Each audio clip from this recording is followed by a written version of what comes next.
नमस्कार दोस्तों। आइए एक आज और नए टॉपिक पे बात करते हैं। समझते हैं कि हम ऐसी ज़िंदगी क्यों जी रहे हैं, कोरोना क्या सिखा रहा है और आगे हमें क्या करना चाहिए।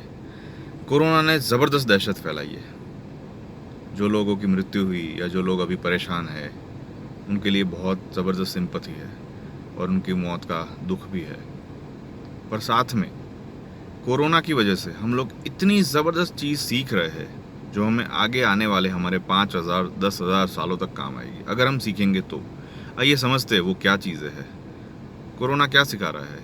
सारे नदी नाले पहाड़ सब कुछ स्वच्छ हो गए, पॉल्यूशन ख़त्म होने की कगार पे है। अब हमें आगे के यही ज़िंदगी कंटिन्यू करनी है या फिर वापस से वही पॉल्यूशन वाली धूल मिट्टी भरी भयानक सी तनाव वाली ज़िंदगी जीनी है। सबसे पहली बात हमें ये सीखनी है और इसके अंदर सबसे बड़ा रोल आता है इकोनॉमी का। इकोनॉमी एक बहुत बड़ा भ्रम जाल है। सब ने ये फैला के रखा है कि भाई इकोनॉमी से ही कोई दुनिया या देश चल सकता है। हकीकत ये नहीं है। हकीकत ये है कि देश या दुनिया सबको चलाने के लिए सिर्फ हम काफ़ी है। हम माने हम सब, इंसान जानवर प्राणी सब। पैसे तो हमने ही बनाए ना। ये बहुत बड़ा कंट्रोलिंग सिस्टम है दोस्तों। कैसे कंट्रोलिंग सिस्टम है आइए सीखते हैं, समझते हैं।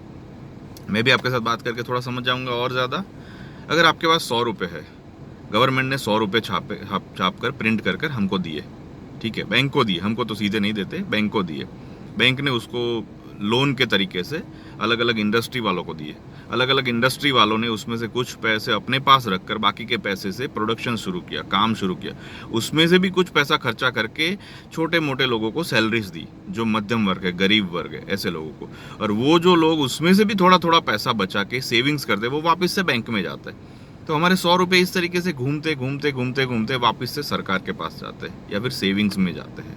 और इसमें से 10-20 रुपये का खर्चा सरकार खुद करती है, 25-30 रुपये का सरकार खर्चा करती है गरीबों और वंचितों की स्कीम्स के लिए।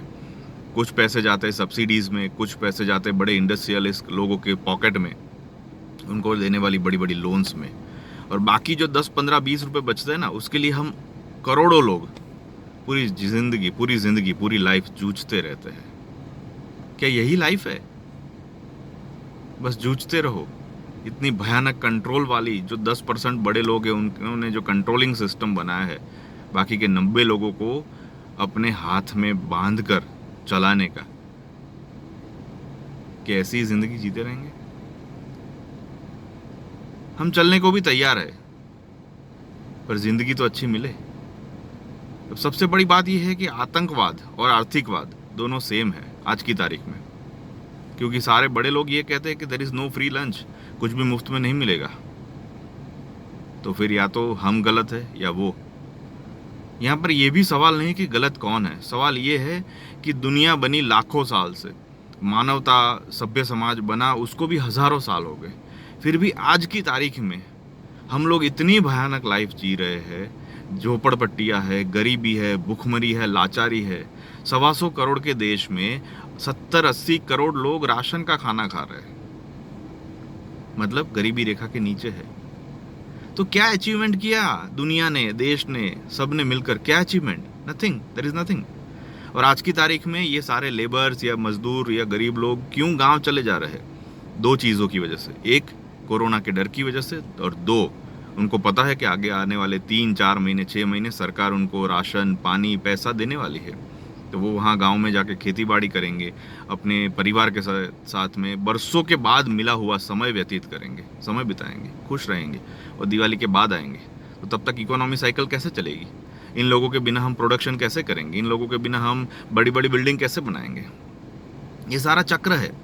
और सरकार को, समाज को, हम सबको ये सोचना पड़ेगा कि इन लोगों को ऊपर लाकर ही हम समाज का और हमारा भला कर सकते हैं। सिर्फ और सिर्फ नोट छापने से, पैसे बनाने से कुछ नहीं होगा। नोट कौन छाप सकता है? उसका भी एक अच्छा सा गणित बनाया हुआ है बड़े बड़े इकोनॉमिस्ट ने, कि अगर आपके देश में अलग अलग प्रकार के रिसोर्सेज है, ज़मीन में से कुछ चीज़ें मिल रही है, कोयला है, पेट्रोल है, गोल्ड रिजर्व रेशियो ज़्यादा है, ऐसे न जाने क्या क्या टर्म्स लगाकर लोगों ने ऐसा ज़बरदस्त बना दिया है जो आम इंसान के समझ से परे है।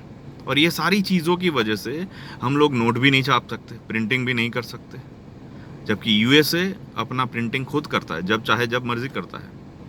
हम नहीं कर सकते।